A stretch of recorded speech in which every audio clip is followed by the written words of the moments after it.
সরোবরে ঝড়ের মধ্যে রোয়িং ডুবে মৃত্যু দুই কিশোরের। কেন বাঁচানো গেল না? উদ্ধার কাজে গাফিলতি নাকি পরিকাঠামোর অভাব? এই নিয়ে আমরা আলোচনা করব। আলোচনার জন্য এই পর্যায়ে যারা উপস্থিত রয়েছেন পরিচয় করিয়ে দেব প্রত্যেকের সঙ্গে। রোয়িং কোচ শাকিল আহমেদ আমাদের সঙ্গে রয়েছেন, এছাড়াও রয়েছেন বিপর্যয় মোকাবিলা বিশেষজ্ঞ গোপীনাথ ভান্ডারী এবং পরিবেশ কর্মী সুভাষ দত্ত আমাদের সঙ্গে এই আলোচনায় যোগ দিয়েছেন। আমি প্রত্যেকের কাছে আসবো। গতকাল আপনারা জানেন যে মর্মান্তিক দুর্ঘটনা ঘটে গেছে। রোয়িং এর সময় প্রবল ঝড় ওঠে এবং তাতে রবীন্দ্র সরোবরে জলে ডুবে দুই কিশোরের মৃত্যু, এবং তারপর অন্য যারা অভিভাবক তারা রয়েছেন বেশ আতঙ্কে। কেন দেখুন।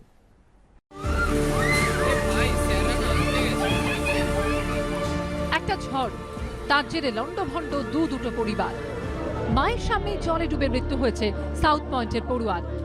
সন্তানকে হারিয়ে চোখের জল বাঁধ বাঁধছে না বাবা মায়ের। তোকে আর খেয়াল রাখতে হবে না, আমার ছেলে কোথায় গেল তোকে আর হবে না।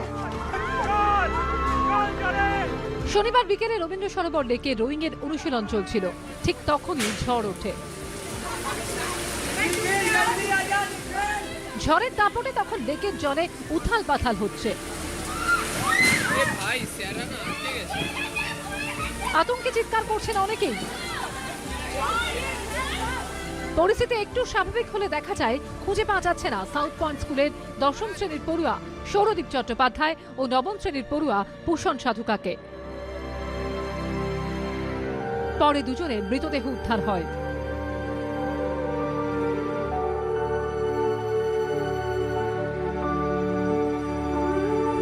লেক ক্লাব সূত্রে খবর, 19তম বিআরসি স্টুডেন্টস রোয়িং চ্যাম্পিয়নশিপ চলছিল। শনিবার সকালেই প্রতিযোগিতা সেমিফাইনালে জয়ী হয় সৌরদীপ ভূষণরা। রবিবার ছিল ফাইনাল। তার আগে শনিবার বিকেলে লেক ক্লাবের দিক থেকে 6টি বোট অনুশীলন করতে নামে। তারপরই ঝড় ওঠে, যার ফলে 5টি বোট উল্টে যায়। বাকিরা পাড়ে উঠে আসতে পারলেও জলে ডুবে যায় সৌরদীপ ও ভূষণ। আজকে আমি পুরো সাপোর্ট দরকার ছিল, আমি সাপোর্ট দিই, তাই আমার সবথেকে খারাপ লেগেছে। মর্মান্তিক এই দুর্ঘটনার পর আতঙ্কে রয়েছেন অন্য অভিভাবকরা। আমি আমার ছেলেকে এবার ভাবছি যে রোয়িং এ না পাঠিয়ে, শুধু ও আমাকে অনেকদিন থেকে বলছে আমি আর রোয়িং করবো না, জিম করবো। আমি ওকে জোর করে রোয়িং এ পাঠাতাম। তা এখন আমার মনে হচ্ছে তাহলে আমি অন্য কিছু ভাববো, হয়তো অবশ্যই সেফটিটা বাড়াতে চাই। আপৎকালীন পরিস্থিতির জন্য একটি স্পিডবোট রাখার বিষয়ে কেএমটিএ মারফত ন্যাশনাল গ্রিন ট্রাইব্যুনালের কাছে আবেদন করা হবে বলে জানিয়েছে লেক ক্লাব কর্তৃপক্ষ।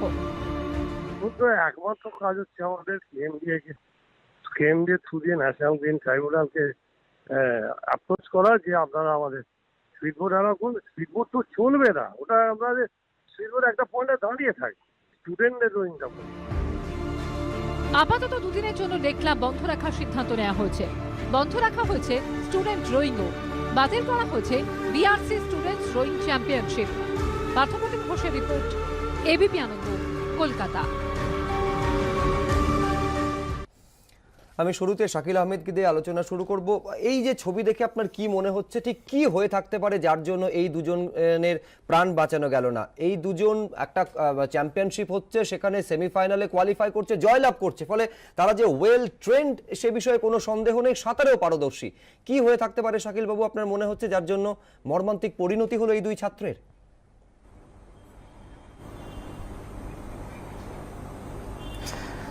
নমস্কার, আমি একটাই জিনিস বলতে চাই এখানে, এটা একটা রিয়েলি আনফর্চুনেট ইনসিডেন্স হয়েছে, যেটা সবার ক্ষেত্রে খুব দুঃখদায়ী। এবারে এইখানে যদি আপনি বললেন টেকনিক্যাল জিনিসটা, এটা একটা সাইক্লোন ছিল, এরকম সাইক্লোন যে কোনো পর্যায়ে আমরা আজ অবধি দেখিনি, অতদিনে রোয়িং হিস্ট্রিয়ে আজ অবধি দেখিনি। এটা কি এইরকম সাইক্লোন কোনো সময় এসছে? আমিও 30 বছর রোয়িং করছি এইখানে, আমিও দেখিনি এরকম কোনো সাইক্লোন এসছে। এটা এখন এই মুহূর্তে এখন খুব ইম্পর্টেন্ট হয়ে দাঁড়িয়েছে, কেন কি বোট আমিও 10-15 বার উল্টেছি লেকে জলে, বাট আমরা বোট ধরে বসে থাকি, আমার রেস্কিউ বোট আসে, রেস্কিউ করে নিয়ে যায়, সবসময় এটা হয়েছে। কোনো এটাতে নতুন জিনিস কিছু নেই কি এটা কোনো নতুন জিনিস হয়েছে? হ্যাঁ, এবারে এখন নতুন জিনিস এই জন্য হয়ে গেল কি আমরা দুজনকে এখানে হারিয়েছি, আর টেকনিক্যাল অনেকগুলো জিনিসের মধ্যে আছে যেটা এই জন্যে আমরা ওনাকে হারিয়েছি। যেটার মধ্যে সব দিয়ে ইম্পর্টেন্ট জিনিস আছে, যেটা সব দিয়ে ইম্পর্টেন্ট, আমরাও সবাই অবাক কি আমাদেরকে মানে এইখানে ওনাদের পারমিশন দেওয়া ছিল না কি স্পিড বোট, যেটা রেস্কিউ বোট হয়, রেস্কিউ বোট যদি ওইখানে থাকতো তাহলে এই দুজনই আজকে, আমি খুব সম্ভাবনা, আমি শিওর আছি 100% কি আজকে ওনারা আমাদের সঙ্গে থাকতেন, কি কিন্তু খুব কম সময়ে ওদেরকে বাঁচানো যেত, খুব কম সময়ে আমরা রিচ করতে পারতাম। কেন কি এই সাইক্লোনে আমাদের যে জিনিস হয়, আমাদের সব সময় একটাই জিনিস শেখানো হয় কি বোট ওভারটেন হতেই পারে, ঠিক আছে, ফোর্স খুব কম হয়, ফোর্স ওভারটেন বোধহয় হয়তো 1000-এ একবার হতে পারে, যেটা বাচ্চারা এখন করছিল, যেটা আমরা দীর্ঘদিন করে আসছি। এটা আজকে তো নতুন কিছু হয়নি, আমরা 120-30 বছর দিয়ে রোয়িং লেকে জোরে হচ্ছে, আজ অব্দি এরকম কোনো ইনসিডেন্স হয়নি। না, কিন্তু একটা বিষয় এবারে আপনার যখন থেকে জানতে চাইছি, ধরুন যখন ওয়েদার ফোরকাস্ট এরকম রয়েছে যে একটা প্রাকৃতিক বিপর্যয় হতে পারে, ঝড় হতে পারে, তুমুল বৃষ্টি হতে পারে, আমি বলছি প্রিকশনারি মেজার হিসাবে তো ব্যবস্থা কর্তৃপক্ষের নেওয়া উচিত, মানে কি নেওয়া উচিত এবং সেটাই ক্ষেত্রে নেওয়া হয়েছিল কিনা? দেখুন, এইখানে ঝড় যে এসছিল, যখন একটা বোর্ড আমরা বের হয়, আমাদের যখন ট্রেনিং শিডিউল এইরকম থাকে, বোর্ড বের হয়, বোর্ড বেরিয়ে টপে যায়, টপ দিয়ে ফিরতে অ্যাপ্রক্স 40 মিনিটস লাগে একটা বোটকে, ঠিক আছে। যখন বোটটা বেরিয়েছিল তখন কোনো ঝড়ের বা কোনো, কালকে আপনারাও দেখেছেন, সবাই দেখেছে কি এটা খুব হট করে ঝড়টা আসলো, একদম উইদিন স্প্যান অফ 10-15 মিনিটস সব কিছু চেঞ্জ হয়েছিল, বোট আসছিল, রিটার্ন আসার মধ্যেই এটাকে ঝড় বৃষ্টি স্টার্ট হয়েছে এটা এখানে। আমি এখানে সেফটি মেজার যদি বলতে পারেন, সবসময় সেফটি মেজার থাকে। আজকে সেফটি মেজার আমি কমপ্লিট করি, এটা যদি সেফটি মেজার না থাকতো আজকে অতদিনে, আজকে 100 উপরে এটা হয়েছে, 40-50 বছর দিয়ে বাচ্চা রোয়িং করছে।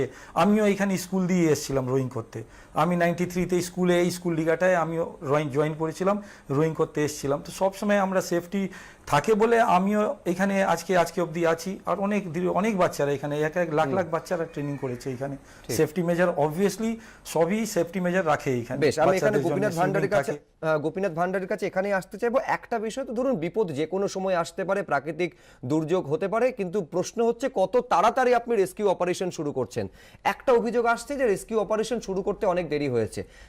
প্রশ্নটা এটাই গোপীনাথ বাবু, যে এই রকম একটা মর্মান্তিক পরিণতি এড়ানো যেত নাকি? না, প্রথমত আহমেদ সাহেবের কথা দিয়ে বলি যে আমাদের সেফটি মেজার যে কোনো কিছুই থাকে, আমরা রাস্তার বাদিক দিয়ে হাঁটি কেন, সেটা তো একটা নিয়ম তৈরি করেছি ফর সেফটি। তো এইরকমই যদি মানে নিশ্চয় আমি জানি না রোয়িং ক্লাবে সেখানে লাইফ জ্যাকেট বা ইত্যাদিগুলো ব্যবহার করা হতো কিনা, কারণ আমি পুরো ঘটনাটা অল অফ এ সাডেন আমি একদমই বাইরে ছিলাম, জাস্ট ফ্লাইট থেকে নেমে আমি সোজা আপনাদের অফিসে এসেছি। তার ফলে মানে কীরকম ঝড় হচ্ছে, কতটা ঝড় হচ্ছে আমি কিছুই বুঝতে পারছি না, কিন্তু কিছুটা ঘটেছে সেটা তো আপনাদের আলোচনা থেকে বুঝতে পারছি। কিন্তু আমি বলছি যে এগুলো তো তাত্ত্বিক দিক, যেগুলোকে আমার বাস্তবায়িত করতে হবে, একটা সেফটি মেজার থাকতে হবে, আমার কিছু মানে বিপর্যয় মোকাবিলার জন্য কিছু লোকজন থাকবে, সব কিছু মিলিয়েই তো সিস্টেমটা তৈরি হবে। এখন অ্যাক্সিডেন্ট তো অ্যাক্সিডেন্ট, যেটা আপনি বললেন যে ঝড় তো আসতে পারে, প্রকৃতিকে তো আটকাতে পারবো না, সেই প্রকৃতির সঙ্গেই তো আমাদেরকে লড়াই করতে হয়। এবার এই প্রকৃতির মানে যে রোষটা, সেই রোষটা আমরা তো দমাতে পারছি না, কিন্তু আমাদেরকে তো সাবধানতা অবলম্বন করতেই হবে। সেই সাবধানতা অবলম্বন কতটা করা হয়েছিল আমি তো জানি না, সেই জায়গাটা কিন্তু আমার একটা প্রশ্ন থেকেই যাচ্ছে আর কি। একটা তো হচ্ছে সাবধানতার পার্টে সুভাষদা, সেটা হচ্ছে রেস্কিউ বোট, যে রেস্কিউ বোট বা ফলো বোট থাকাটা অত্যন্ত প্রয়োজনীয় বলে শাকিল বাবু কিছুক্ষণ আগে বলছিলেন। অভিযোগটা হচ্ছে সেই রেস্কিউ বোট ছিল না, যে যুক্তি দেওয়া হচ্ছে যে একেবারে কেএমডি এর তরফে নির্দেশ যে পেট্রোল চালিত বোট সেখানে চালানো যাবে না, কারণ বাস্তুতন্ত্র, জলের যে বাস্তুতন্ত্র সেটা সমস্যা হতে পারে। আমি বলছি বিকল্প কোনো ব্যবস্থা করা, যাতে এই রকম একটা বিপর্যয়ের মধ্যে পড়লে, প্রাকৃতিক দুর্যোগের মধ্যে পড়লে রাখা কি যেত না, যাতে অন্তত এই রকম একটা প্রাণহানি এড়ানো যায়? প্রশ্নটা আমাকে তো? হ্যাঁ, সুভাষদা প্লিজ। হ্যাঁ, ব্যাপারটা হচ্ছে যে এই যে লাইফ সেভিং ডিভাইস যেটা আর কি, হ্যাঁ, যে বোট, সেটা ছিল না, তার জন্য ওই দেবব্রতবাবু যেটা বললেন, দেখতে হবে যে আমরা পরিবেশ আদালতে একটা অ্যাপিল করব। কেএমডিএ নাকি বলেছে কি বাস্তুতন্ত্র, কোথাও আজ পর্যন্ত কোনো কোর্ট, আমি 1998 সাল থেকে এই রবীন্দ্র সরোবরের দিয়ে মামলা করছি, Kolkata high court, supreme court, green tribunal, কোথাও স্পিড বোট চালানো বা বন্ধ করা নিয়ে বা কোথাও রেস্কিউ বোট নিয়ে কোথাও কোনোদিন কোনো একটা কথা ওঠেনি, কোনো আদালতের কোনো নির্দেশিকা নেই। যদি কেএমডিও দিয়ে থাকে, সেই নির্দেশিকা কে দিলেন? এবং যেটা আমরা দেখলাম যে সবচাইতে যে এখানে তোমাদের ক্যাপশনের উদ্ধার কার্যে গাফিলতি নয়, কোনো প্রস্তুতিই ছিল না।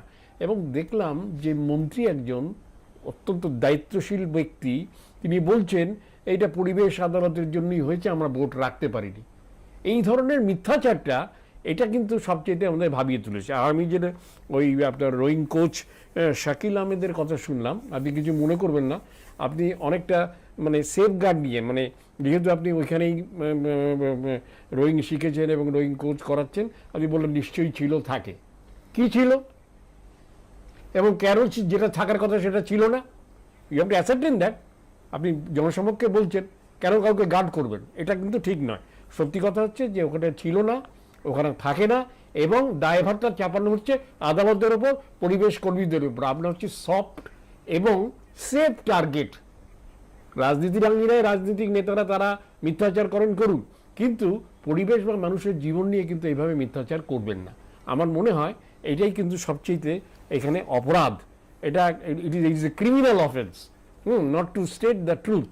আমি তো সমস্ত কোর্টের কাগজপত্র নিয়ে এসেছি, তাতে কোথাও নেই, এবং আমি পড়াশুনো করলাম রীতিমতো যে আমি কোনো ভুল করছি কিনা।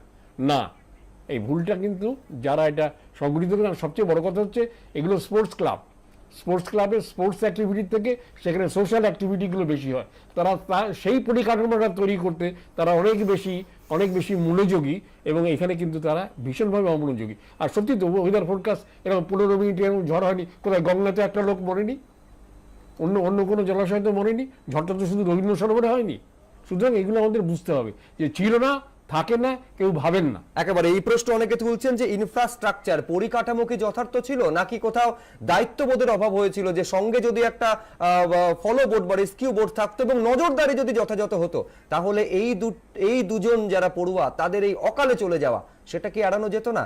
যেভাবে 2 ছাত্রের মৃত্যু হলো, তার দায় কার, তা নিয়ে শুরু হয়েছে চাপানোতরা। আমি প্রতিবেদন আপনাদের সামনে রাখবো। রবীন্দ্র সরোবরে রোয়িং করতে গিয়ে দুর্ঘটনায় মৃত সৌরদীপ চট্টোপাধ্যায় ও পুষণ সাধু খান মৃত্যুতে বারবার উঠছে এই প্রশ্ন। শনিবার ঝড় বৃষ্টি যে হতে পারে তার পূর্বাভাস আগে থেকে দিয়েছিল আবহাওয়া দপ্তর। প্রশ্ন উঠছে, তারপরেও কেন প্র্যাকটিসে নামতে দেওয়া হলো? ইন্ডিয়ান মেট্রোলজিক্যাল ডিপার্টমেন্ট সকাল থেকে বলছে যে এরকম 90 কিলোমিটার স্পিডে যেখানে উইন্ড স্পিড ছিল এবং গাস্টিং ছিল 100 কিলোমিটার পার আওয়ার, এটাও আমার পরিবেশের অঙ্গ, আমরা সেই জন্য বলছি। সেইখানে ক্লাব কর্তৃপক্ষ কিভাবে তাদেরকে রোয়িং ডেকে অ্যালাউ করলো। আর সেকেন্ড থিং হচ্ছে নজরদারি বলতে এটা ক্লাবের যেমন সেফটি অ্যারেঞ্জমেন্ট থাকা দরকার ছিল, মনিটরিং দরকার ছিল। 4টের সময় মেট অফিস ডিক্লেয়ার করে 50 কিলোমিটার বেগে ঝড় আসতো, এবং আপনার সবকটা টিভি চ্যানেলে ফ্ল্যাশ করে 4:10 টাকা, এবং ততক্ষণ ওরা জলে নেমে গেছে, এবং জলে নেমে ওই দিকে চলে গেছে, এবং ফেরার পথে ঘটনাটা ঘটে। তখন 6টার মধ্যে 5টা বোট উল্টে যায়। কিন্তু প্রশ্ন উঠছে, দুর্যোগপূর্ণ আবহাওয়া দেখেও ক্লাব কর্তৃপক্ষ কেন কোনো নজরদারি চালালো না? মৃত ছাত্রদের পরিবার বারবার একই অভিযোগ তুলেছে, উদ্ধার কাজ শুরু হতে অনেকটা দেরি হয়ে গেছে। আরো আগে উদ্ধারে নামলে হয়তো প্রাণে বাঁচানো যেত 2 কিশোরকে। গাফিলতি একটাই, আমার ভাই আজকে নেই, সেটাই। শুধু একটা না, অনেকগুলো ভুল একসাথে হয়েছে না, একটা কিছু হয়নি। একটা সিঙ্গেল ভুল হলে এখানে পিন পয়েন্ট করে বলা যেত।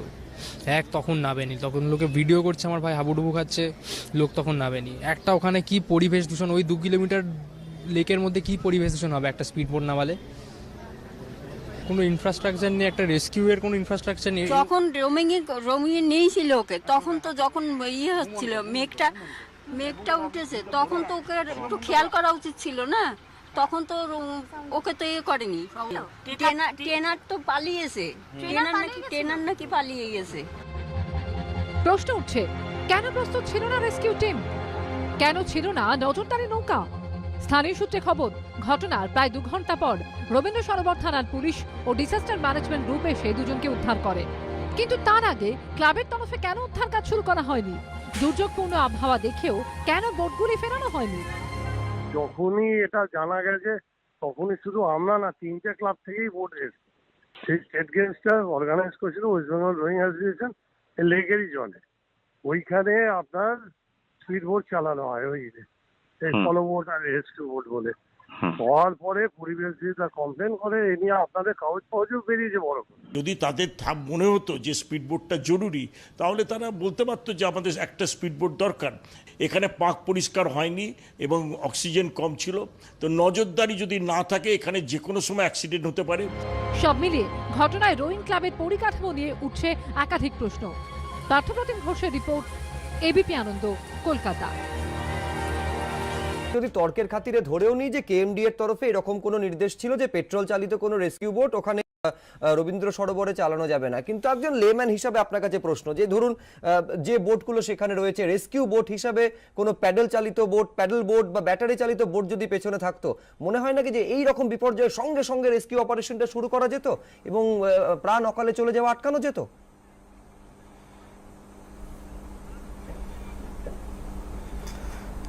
সব দিয়ে প্রথমে আমি সুভাষ দা যে কথা বললেন কি আমি হয়তো সফট কর্নার নিয়ে কথা বলছি, আমি এটা দিয়ে ওনার সঙ্গে একমত। আমার সফট কর্নার আছে রোয়িং প্রতি। আমি এখানে কোনো ক্লাবকে রিপ্রেজেন্ট করছি না, আমি সিনিয়র রোয়ার, 30 বছর এই স্টেট জন্য রোয়িং করেছি, 30 বছর দিয়ে রোয়িং করছি। আমি ওই রোয়িং জায়গায় আজকে বাচ্চাদের হয়ে কথা বলছি, আমি দীর্ঘদিন বাচ্চাদের ট্রেনিং করেছি। তো আমি কোনো কারো সফট কর্নার নিয়ে কারোর জন্য কথা বলছি না। আমি ওই ক্লাবে কোচিংও করি না এখন, আমি সিনিয়র কোচ, আমি কোচিং করি না, আমি আমার অন্য ইনস্টিটিউট আছে, আমি ওইখানে কোচিং করি। 1 নম্বর ওনাকে ক্লিয়ার করলাম। 2 নম্বর উনি যে বলছেন কি হ্যাঁ কোনো জায়গায় বারণ করা হয়নি, এটা নির্দেশ এসছে, যতদূর আমি জানি এটা নির্দেশ এসছে কি এখন রেস্কিউ পেট্রোল চালিত বোট চালানো যাবে না, মাছের ক্ষতি হবে বা কিছু ক্ষতি হবে। তো মাছের ক্ষতি মানুষের ক্ষতি দিয়ে বেশি। আমি সুভাষদাকে জিজ্ঞেস করছি, জানি না ওনাকে সঙ্গে তো আমি চিনি না অত, কেন কি আমি স্পোর্টসে আছি দীর্ঘদিন, আমি এইসবে কোনো সময় ছিলাম না। বাট এখন যেহেতু এই ঘটনা ঘটেছে আপনারা এসছেন বলে আমি এই কথাগুলো বলছি। এবারে আপনি যে প্রশ্ন করলেন কি হ্যাঁ প্যাডেল চালিত বোট যাওয়া যায় না, আপনি যে দ্রুত আপনি শেষ করে নিন, কমপ্লিট করতে দেন দাদা। আপনি যে বললেন কি প্যাডেল চালিত বোট, আপনি বললেন প্যাডেল চালিত বোট যাওয়া যায় না। অফকোর্স প্যাডেল চালিত বোট গিয়েছে ওইখানে, একটা বোর্ডে কয়েকটা বোট উল্টেছিল, যেটা আমরাও অনেক সময় উল্টেছি অনেক বোট নিয়ে। আমরা কি করি সিম্পল বোট ধরে বসে থাকি, এটা সব দিয়ে প্রথম সবাইকে শেখানো যায়। সব সুইমার থাকুক বা যে কিছু থাকুক, আমরা উইদাউট সুইমিং তো কাউকে আমরা রোয়িং, আমিও রোয়িং করেছি, উইদাউট সুইমিং কেউ রোয়িং করতে পারবে না, এটা পরিষ্কার একটা জিনিস আছে। কিন্তু অভিযোগটা হচ্ছে রেস্কিউ অপারেশন অনেক পরে শুরু হয়েছে। বেশ, আমার একেবারে সমস্যা রেস্কিউ অপারেশন পরে বা আগে বড় কথা নয়, ওরা যে মারা গেলেন সেটা শুধু ঝড়ে নৌকো উল্টে গেল তার জন্য মরে গেলেন তা কিন্তু নয়। না হলে রোয়িং ব্যাপারে আপনি বুঝেন না বুঝেন না, আপনি শুনে নিন।